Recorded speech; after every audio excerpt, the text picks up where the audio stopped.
So just kind of like a quick reminder here, you know, the May the 14th, I know my school's doing in-person paper and pencil.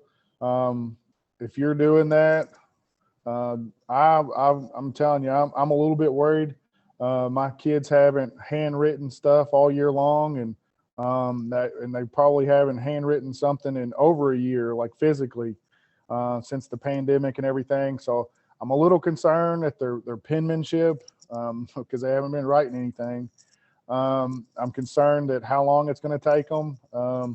So those are some things that I'm a little worried about. I mean, their hand cramping, I mean, that might be a real true issue.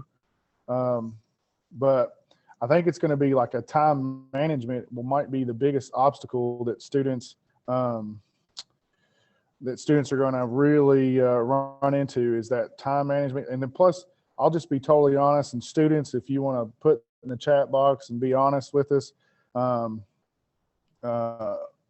you know, I think a lot of my students have been relying on the fact that the comfort of their own home, they're sitting in their bed or their couch or something, and they're doing my assignments at their own pace, or they're testing themselves at their own pace, and they're taking maybe 2 hours to complete an exam when they were only supposed to take, you know, 25 minutes or 30 minutes or whatever. And so that's going to be a real big kicker there. So I've been trying to get my students to be totally honest with themselves, you know, like, hey, are you actually, you know, giving yourself, you know, about a minute or so to answer these multiple choice questions, or are you just literally taking your sweet time? And so I'm curious how that's going to play out. But May the 14th, we're going to go. Are any of you all doing is anybody on here doing a digital version of the exam?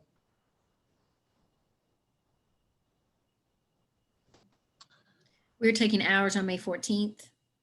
At-home students may not be used to wearing masks for a while too, so that may be a problem for them taking tests in person. Yeah, imagine they haven't been wearing a mask, and they're going to be asked literally to basically wear a mask for 4 straight hours. And so that's going to be an interesting turn of events. So we got 80 multiple choice questions there. You get 90 minutes and 1 hour and 30 minutes there. 60% of the exam score. A little breakdown of what's kind of the questions. I've noticed in the new format for the AP Environmental Science exam, they've transitioned to a reading passage with like 3-4 questions, kind of like that ACT science kind of concept where you get a reading passage and then you have like 3 or 4 questions that go with that reading passage. And so that's another factor that my students have not been accustomed to, because they're going to have to, you know, read. And sometimes the exam, the difficulty of the exam is in little details like that, having to read a really long passage and then apply what you read in that passage to the question, okay, or questions, okay? So I've been really trying to put that out to my students and have them, you know, do those reading passages with a question, 3 or 4 questions attached to it. If you're not sure what practice means, like practices 1, 4, 6, or 7, it's on the college board here. And the college board has a breakdown for Jordan. You want? All right, sorry. Here's a breakdown of what those practices mean. Okay. Mr. McCann, we have a question. If we're taking it digitally, how does it work exactly? Will there be an online timer? Yes, there will be an online timer. And Cindy, if you have not already done so, you need to make sure that you have downloaded the College Board app on the browser, the screen locking browser. Okay. That is huge. Because the College Board is going to expect your browser to be locked down, and that browser is it's going to shut off Bluetooth on your computer. It's going to shut off any ability for you to share information on your computer.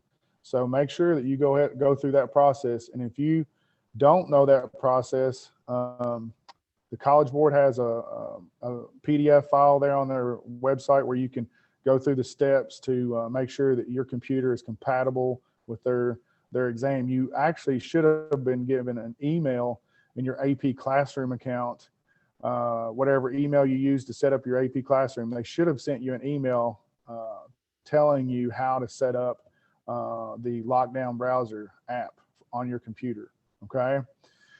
You will still get 80 multiple choice questions, and you will still get 90 minutes to do that, which is weird because they, you know, and then you're going to have a part 2 where you have 3 free response questions and you have 70 minutes for that. So Cindy, you're going to get the same format of test. It's just going to be a digital version, and you're going to have that X factor of having to make sure that you have internet connectivity is in good shape, and that you have that Logsdon browser uploaded and running.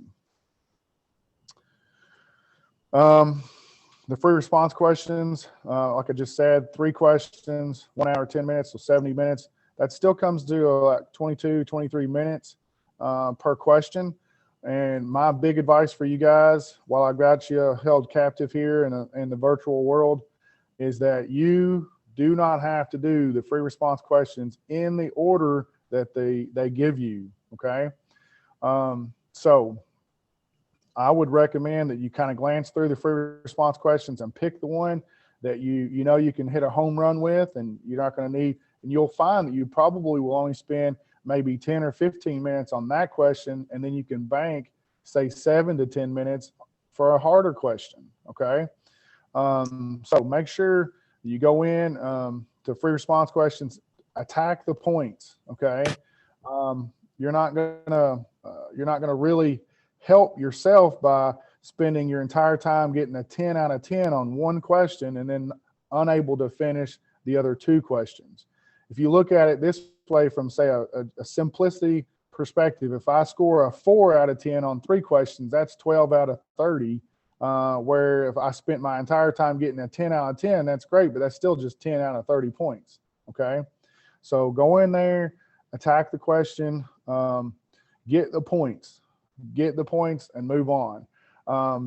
So, all right, that's my 2 cents. That's my soapbox on the questions. If you have questions about the exam, please jump into the chat there, and we'll go from there, okay? Climate change is my topic. Ms. Logsdon, she started to allude to some of the climate changes adaptation as energy and the use of fossil fuels is really directly connected to climate change, okay? So I'm gonna start off by telling you what climate change is not, okay? There's a misconception, like global warming is climate change. Sea level rise is climate change. Depleting ozone layer, climate change. These things are actually not climate change, okay? So for instance, global warming is an example of climate change, okay? That's not necessarily true, all right? You know, global warming and climate change are not synonymous, okay?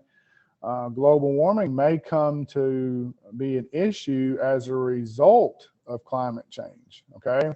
And so what can result from climate change? So we could get characteristic like global warming, which refers to Earth's temperature increasing. Sea level rise could be a result of climate change, but sea level rise isn't climate change, okay? Most notably, I say here in my presentation, the thermal expansion, that's bigger in sea level rise than, say, melting ice caps. I think the media portrays, you know, sea level rise as these, you know, polar bears on shrinking ice shelves, that kind of thing. And so people are like, oh my gosh, you know, the sea level is rising and it's due to polar ice caps melting.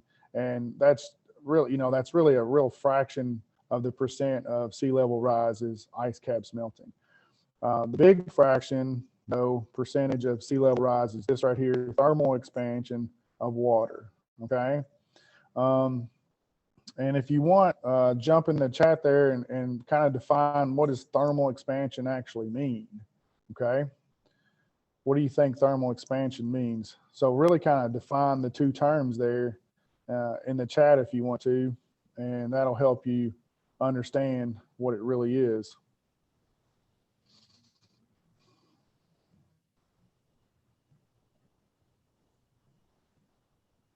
The next thing I have up here is depleting ozone layer.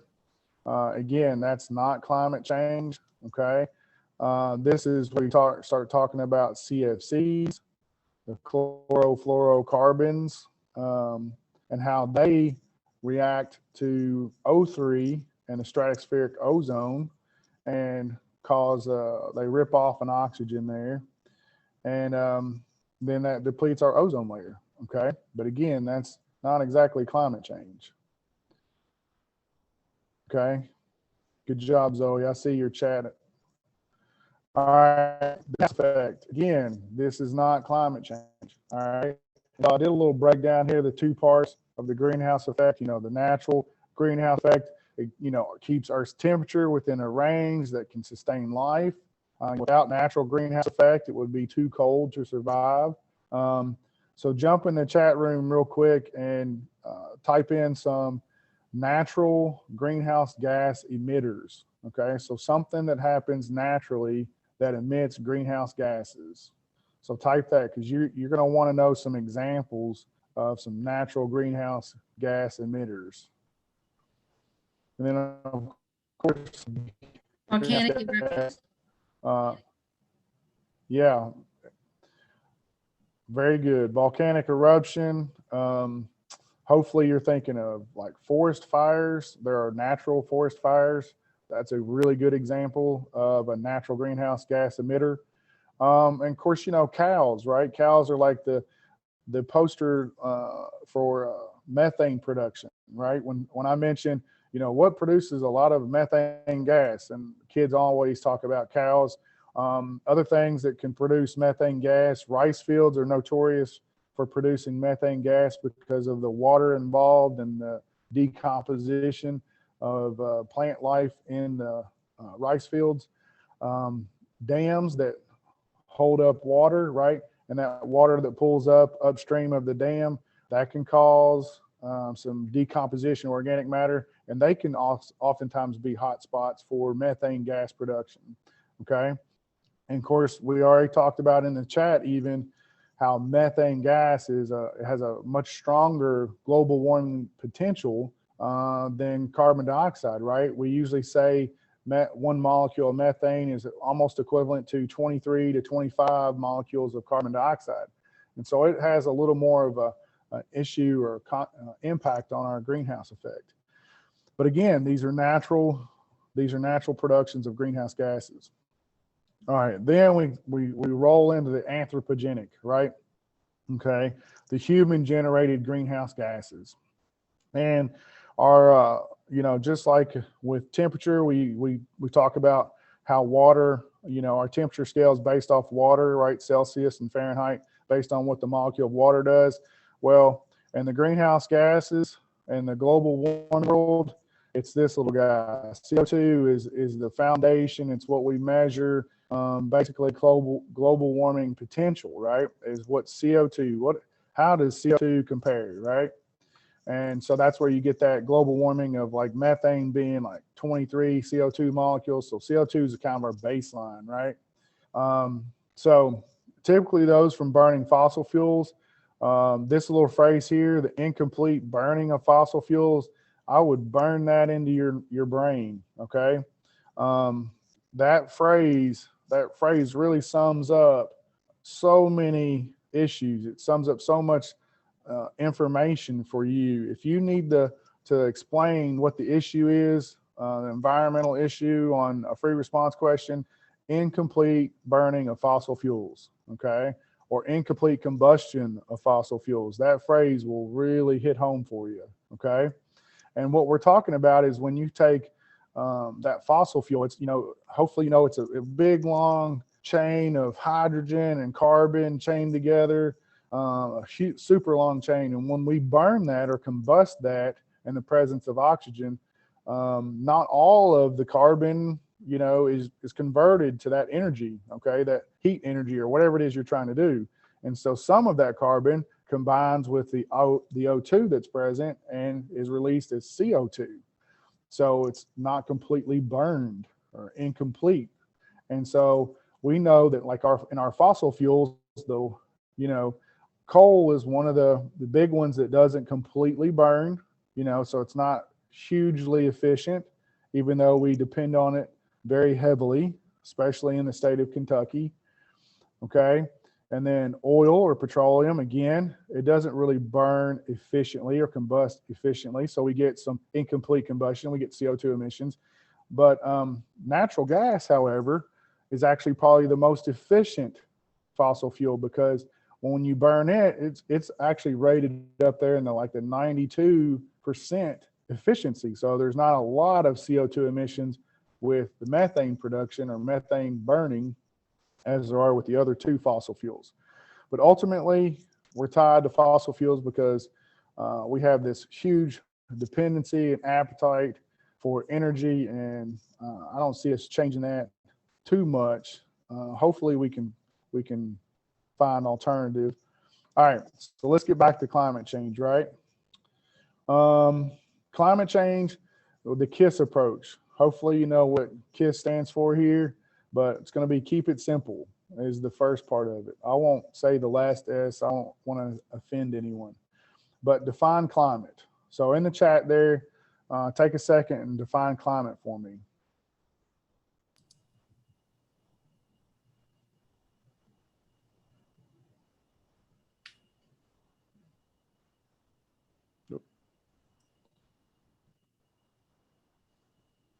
All right. Long-standing patterns of weather that occur in a region. Okay, good. That's good. Now define climate change. And so what I'm looking at here, this is a little a Google Webster version of the definition for you, a Wikipedia, if you will. Climate change refers to any significant change in the measures of climate lasting for an extended period of time. In other words, climate change includes major changes in temperature, precipitation, or wind patterns, among other effects that occur over several decades or longer. Now, I underline temperature, precipitation, because when you graph climate, okay, I'm hoping all of you all have graphed climate at some point, but graphing it, we typically graph the annual temperature and precipitation rates, okay, and that gives us climate.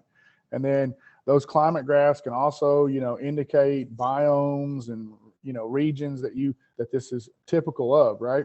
So there's a lot of things that you can get when you graph climate.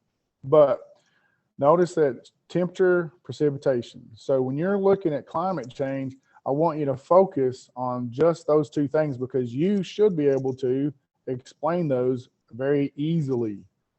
All right. So here you would address that situation. When discussing climate change, stick to this simple method. 4 possible outcomes. Okay. You can increase temperature, you can decrease temperature, you can increase precipitation, or decrease precipitation. Any one of these would be a climate change. Okay. So if we increase the temperature of the region or the area, that would be a climate change. Note that increased temperature, I didn't say that's global warming. I didn't say that that's the greenhouse effect. I didn't say any of those things. But what you need to do is you need to tie that. So what is causing the increase in temperature? That could be due to the influx of greenhouse gases via, you know, the burning or incomplete combustion of fossil fuels, right? All right, and that can lead you, so there's a linear chain here of information. Okay, the climate change is increased temperature. That was caused by an increase in carbon dioxide emissions that led to an increased greenhouse gas effect, trapping more heat, increasing temperature. And really what you're going to end up getting is kind of describing what's a positive feedback mechanism. And we'll talk about that towards the end here, okay? But climate change is one of these 4 things, or it's a combination. You can combine these if you want to. Obviously, don't combine increased temperature, decreased temperature. That's not a good combination. But if you went with increased temperature and increased precipitation, or increased temperature, decreased precipitation, you know, something like that, my gut feeling here is that you probably should just stick to one of them. pick one of these, and that's the climate change. Okay. All right. We talked here the water cycle. You guys probably know all these water cycle terms. So if we're talking about a change in precipitation, we got to get specific. Okay. And so if you want, jump in that chat there and you can start typing all your water cycle terms that you know and love from the elementary school. And all those elementary school teachers went crazy and probably dressed up like parts of the water cycle. Any one of these, so if it's a precipitation change, where exactly in the water cycle is precipitation changing? Is it increased rainfall? Is it increased runoff? Is it increased groundwater? Transpiration from the trees, condensation? These are all factors that are going to be a part of the precipitation change. Okay. All right. What happens to the water cycle if the temperature were to increase? Okay. One of the questions that I go back to as an example is the ice melt. It was a free response question several years ago. The ice melt of the Colorado Rocky Mountains, right? And so a lot of students understand that, water for the Colorado River is coming from the Colorado Rockies. But what they don't maybe truly understand is that that water is actually coming from the ice caps that are melting on the Rockies, right? So the seasonal ice melting and freezing here, that flows into the Colorado River, okay? So if there has been a climate change issue, let's say that the temperature has increased, that's my climate change, what impact would that have on this hydrologic cycle? Well, increased runoff, right? Because the increased rate of evaporative loss due to increased climate change or increased temperature, okay?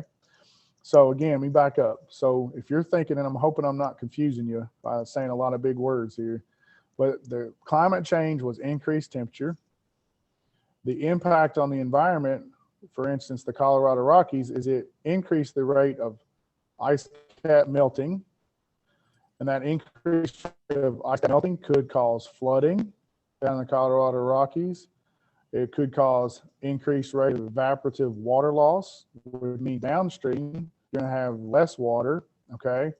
Or the increased temperature caused the ice melt to not happen. So the freezing and thawing of the ice melt, it's a little bit smaller the next year because of the increased temperatures, okay? Jump in the chat there and tell me if you're still with me there. Does that make sense? Yes, sir. Okay, good. All right. So what about, so again, we're looking at temperature and precipitation. We look at our seasonal variations, the tilt of the axis, albedo, greenhouse gases. These are all things that could contribute to a temperature change, okay?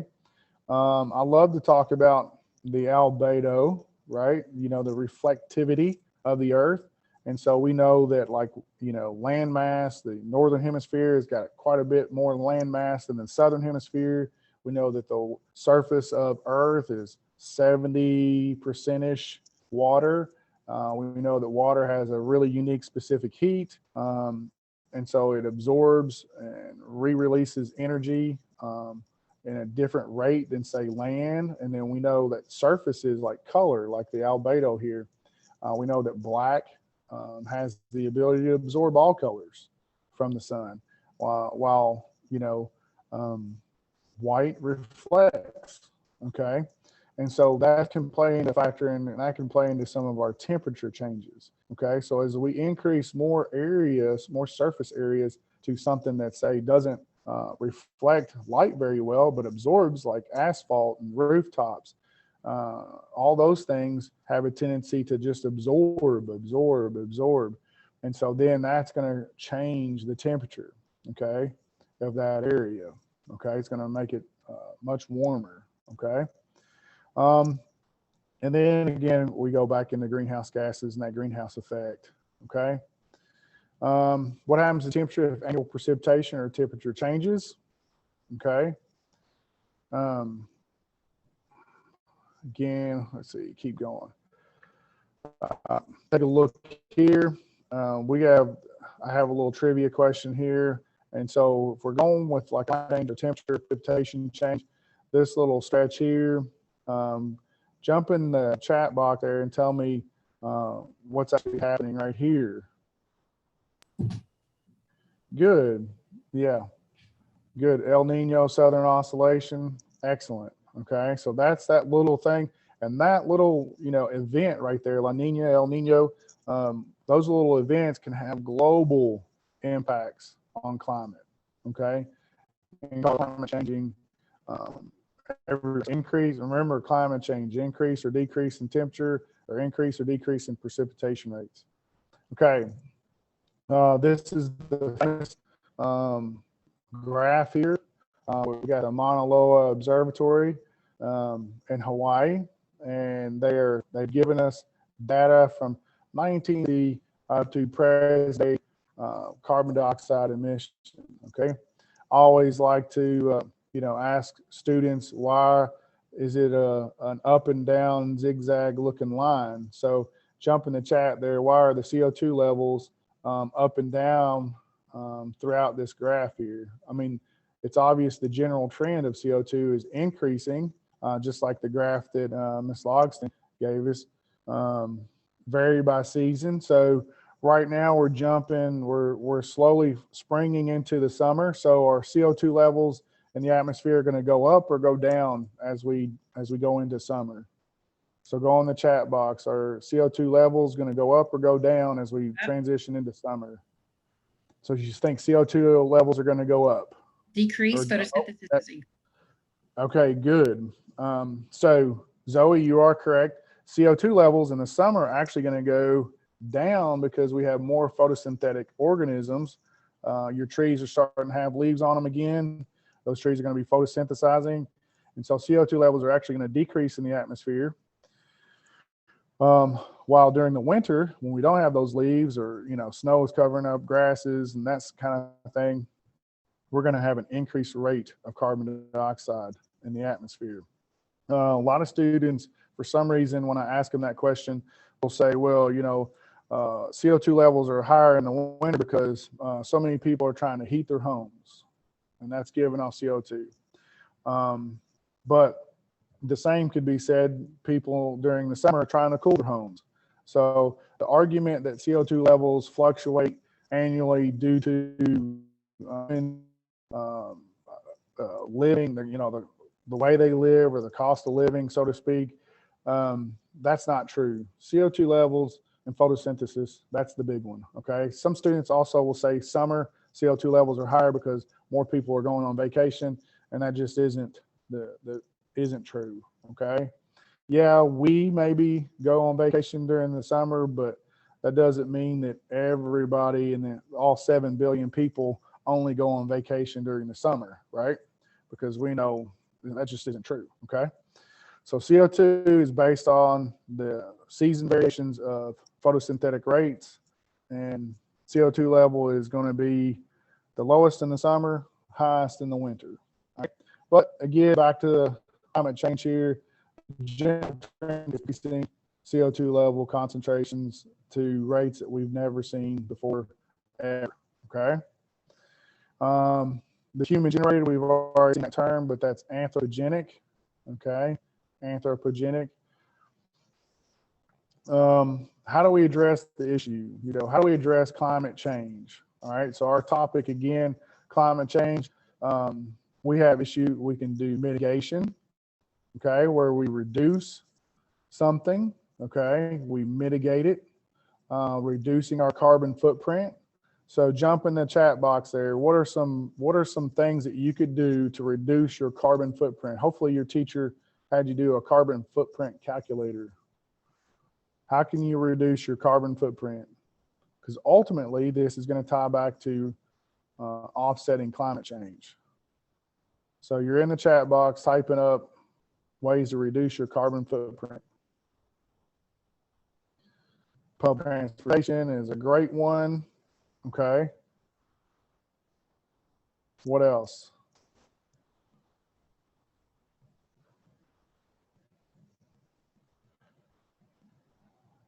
Okay, recycling, decrease the heat in winter, use less air in the summer.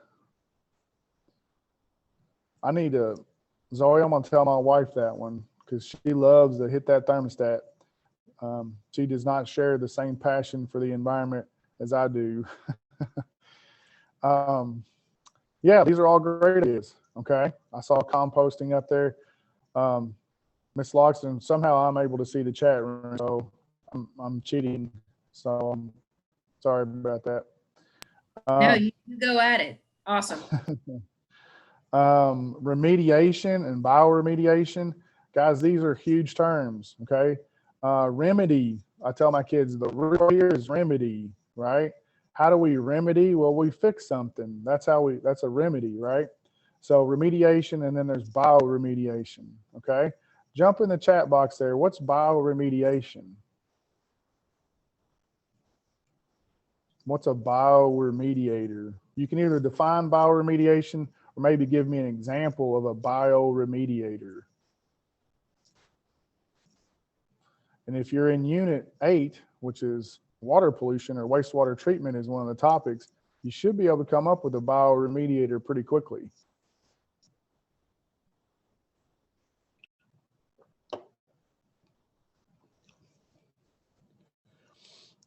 Okay, would an example be mine reclamation?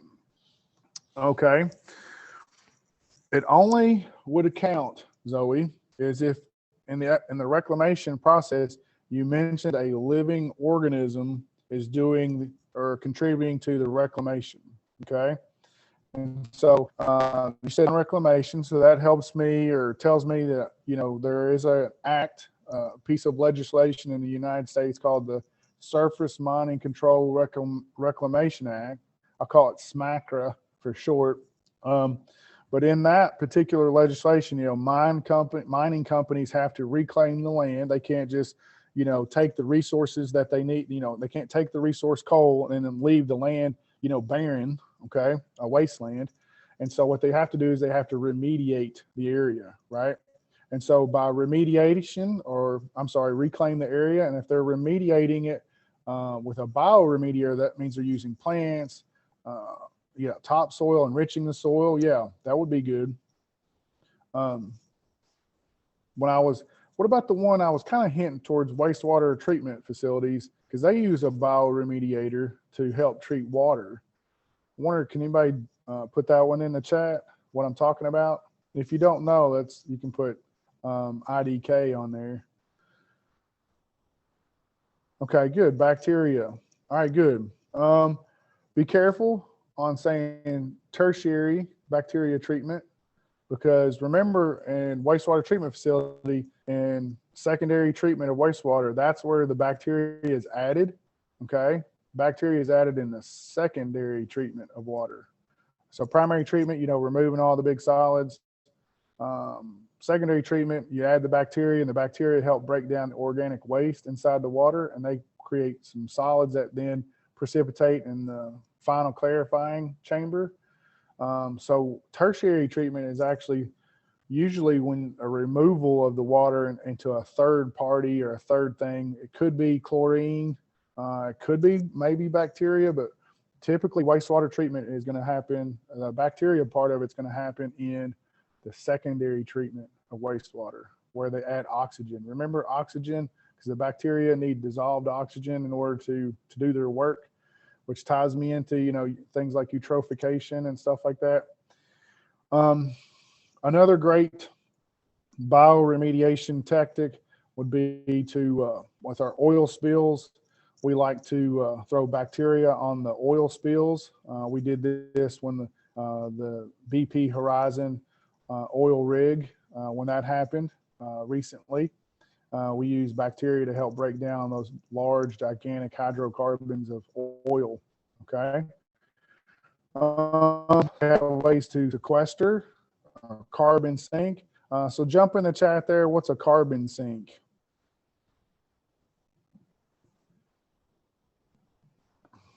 The ocean is a good one. Any other carbon sinks?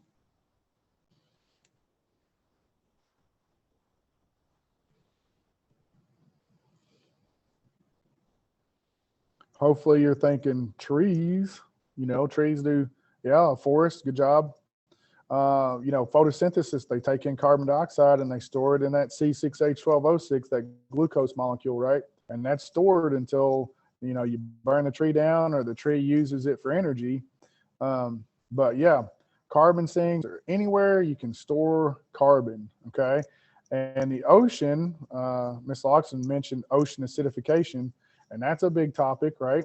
And so because the ocean is actually a giant carbon sink, okay? So that means that carbon dioxide will dissolve into the ocean and it's taken up by the organisms, whether it's phytoplankton or it's the shells, the calcium carbonate shells of all the organisms in the ocean, okay?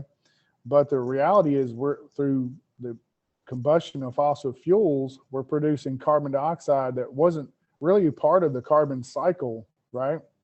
And it's adding carbon dioxide, and the cycle, you know, isn't able to handle that, the carbon cycle.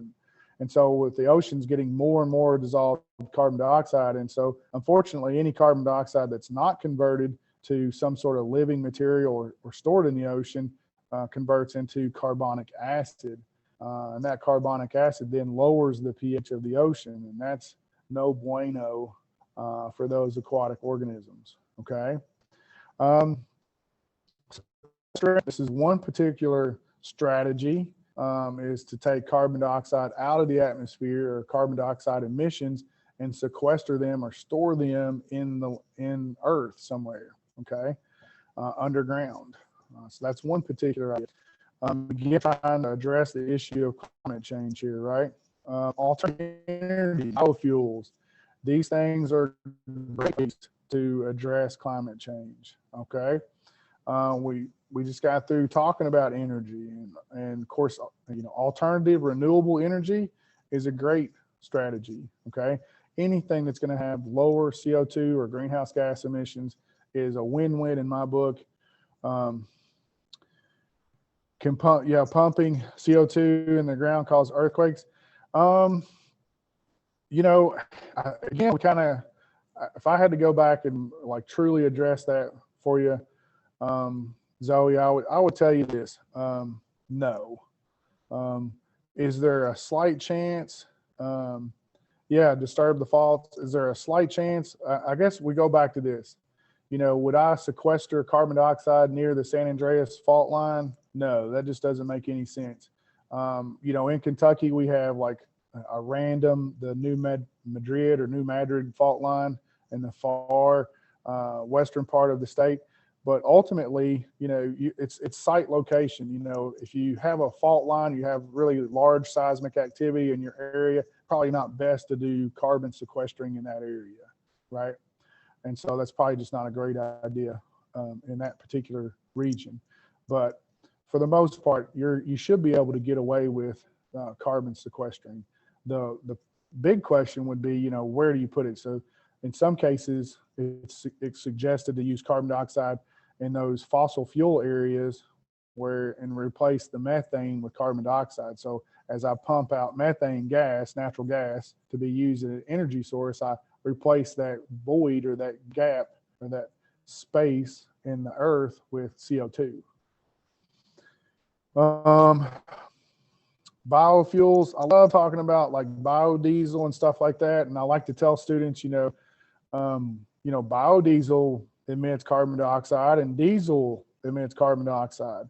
And so then why are biofuels or biodiesel better than diesel? I mean, they both produce carbon dioxide.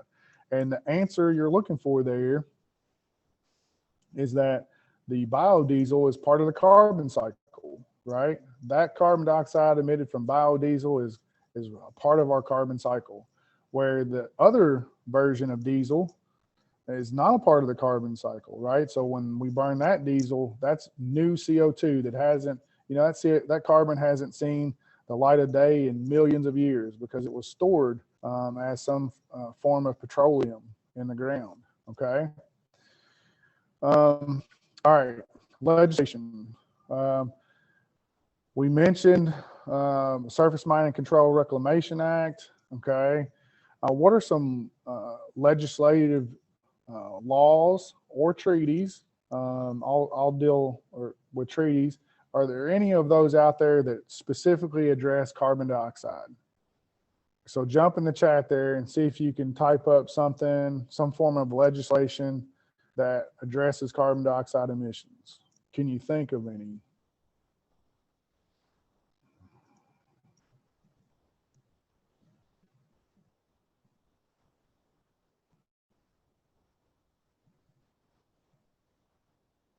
Any legislation that can go for carbon dioxide?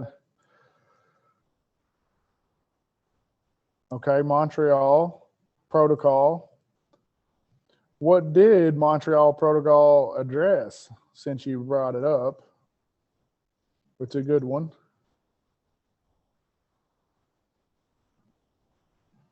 Does anybody know what the Montreal Protocol addressed? Sorry, my mic's been weird. It addressed like the whole ozone layer. Yeah, you know what particular molecule it addressed? The CFCs, the Yeah. chlorofluorocarbons. Absolutely, 100%. Okay, so yeah, the Montreal is actually considered one of the most successful pieces of legislation, treaty, whatever you want to call it, in the world. Okay. And of course, we know that Montreal Protocol is in reference to Montreal, Canada, where the meeting took place in the United Nations. And the United Nations got together and they signed a treaty saying that they would ban the use of CFCs in their countries. Okay, so it was a global initiative there, which is awesome. All right, so I'm going to give you a couple of them. Okay. We have, in the United States, we have the Clean Air Act. Okay, will address carbon dioxide emissions. We also have something in the United States called the National Ambient Air Quality Standards. So the National Ambient Air Quality Act or standards, that will address carbon dioxide emissions. And then globally, something that really specifically addresses carbon dioxide is the Kyoto Protocol. Okay, Kyoto Protocol being another United Nations thing that occurred in Kyoto, Japan. And it's kind of a hot topic because, you know, the United States being a developed nation, we never ratified the Kyoto Protocol. And so we basically were saying as a developed nation, we already have the Clean Air Act, ambient air quality standards. We already have these things in place. And so we don't feel like the Kyoto Protocol was necessary. And we thought it put a burden on our industrial product, so to speak, our industrial companies having to fit the burden of trying to address the Kyoto Protocol, which was like a 20% reduction in greenhouse gas emissions, specifically carbon dioxide.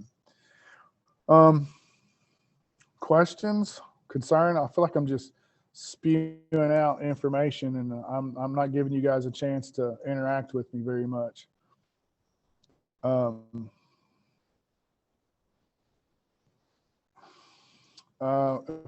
we look, I'll mention something else with your ambient air quality, specifically with the United States. Okay, we are unique. Okay, we are unique in the United States because we have local legislations, right? Like, for instance, Kentucky can pass some sort of ambient air quality standard for the state of Kentucky, which we do have. Because we're a coal producing state, we do have some ambient air quality standards. But the state of California, I mean, we have to almost thank them for giving us the Clean Air Act, ambient air quality standards, because as a state, California is one of the toughest states for industry and gas emissions. Okay. And they have the California Air Resource Board, called CARB for short. They have their own ambient air quality standards. You know, they have situations where, you know, if your muffler produces X amount of, you know, black smoke, it's not allowed in California, right? Can't be sold there. So because of that, that's rolled over into our national approach with the Clean Air Act and our national ambient air quality standards. What else here? What else could I talk about? Again, I think if you're thinking about attacking climate change, right, you really have to focus on that molecule of CO2.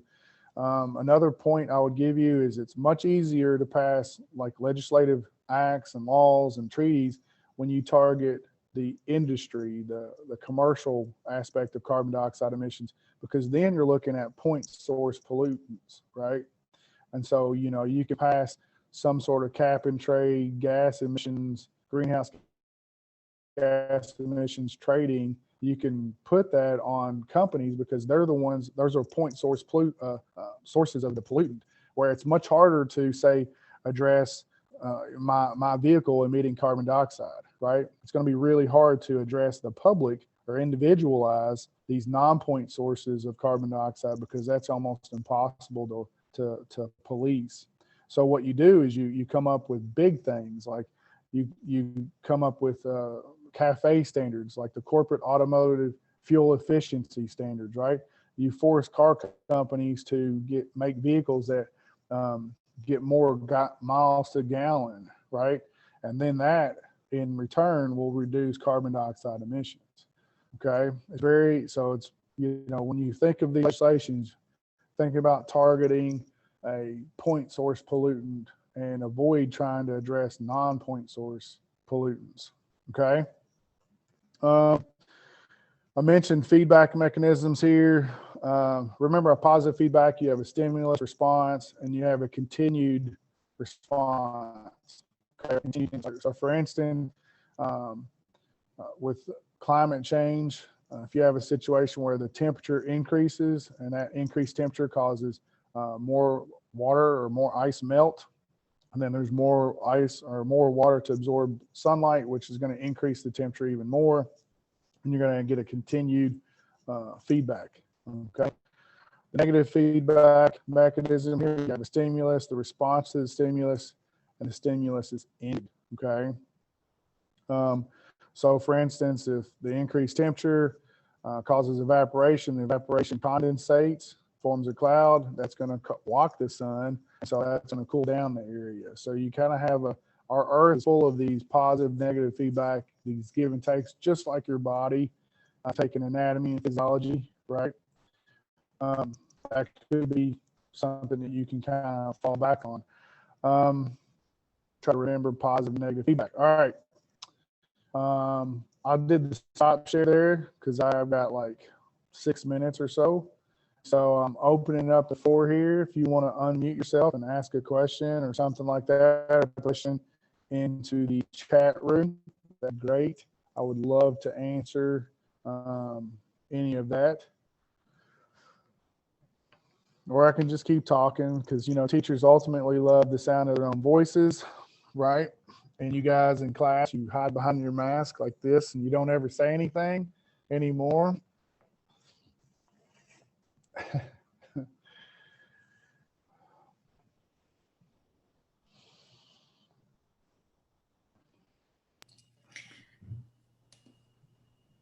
While we're watching the chat or waiting for someone to comment, I just want to piggyback real quickly on some great advice and tips I thought you were giving early on about the exam, and especially your FRQs, which of course are what we stare at when we're grading them every summer. If you come across an FRQ and it's a topic that you feel like you're very insecure in, or it's math and you feel like you need to blow off the math, which lots of students do unnecessarily every year, take a look at that A and B. Maybe you're not super confident about A and B. I can guarantee you that C, D, and E part of that question will be maybe along the same topic, but different types of questions. So please don't look at a question, feel overwhelmed, and assume that you're not going to do well in that question. There are typically 5 sections to a question. So give every section a shot. It's independent shot. Okay, going on this too, when are we gonna, like, if we're taking out May 14th and we're gonna be taking the whole pencil paper exam, when do you think we're gonna get our results back? July the 10th.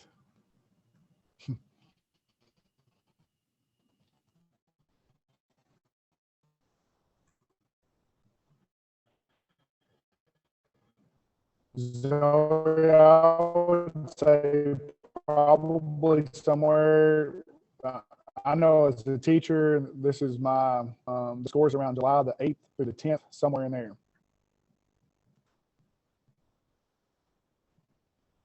Hopefully that ain't it acting up again, I think. Anyway, hey, I put a link to my presentation in the chat room, in the chat box there. You can click on that. You can, I see some of these anonymous, there's an anonymous chinchilla looking at my slide presentation now. But yeah, you guys can file, make a copy. You guys probably know the drill if you're Google kids. And there you go. You have everything that I presented today. And then of course the meet recording is going to be Lou Akinpour, the face of Advanced Kentucky Science. He will make a link to the video recordings, and usually, like, I just push those recordings out to my Google Classroom, to my students, and so hopefully your teacher will get a hold of that. If you can't find the meet recordings, feel free to email me, rob.mccann@harrison.kyschools.us, and I'll shoot you the link to the recording today. And there's actually a link to all of the study sessions, okay? We're just 2 of the sessions out of, I think there may be 10 or 12 sessions overall that you guys can watch some videos, okay?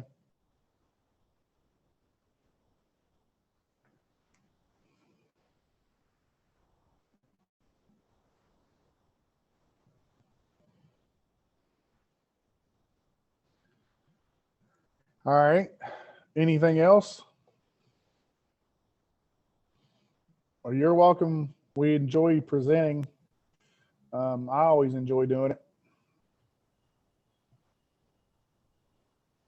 It's been a pleasure hanging out with all y'all. Mr. McCann, real quickly, now that I've converted this to Google, do I just send the link to Lou for him to put it on, or do I do that myself? No, he will do that. Just send him the link, and then make sure you have the share option to anyone with link can view. He will make a copy of it, and he'll probably convert it to a PDF and put it on that way. Thank you. Leslie, are you at the ball fields there, Leslie?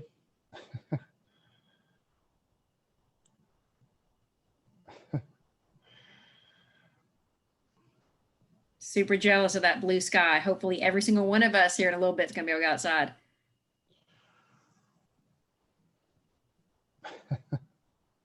Yeah, go outside today.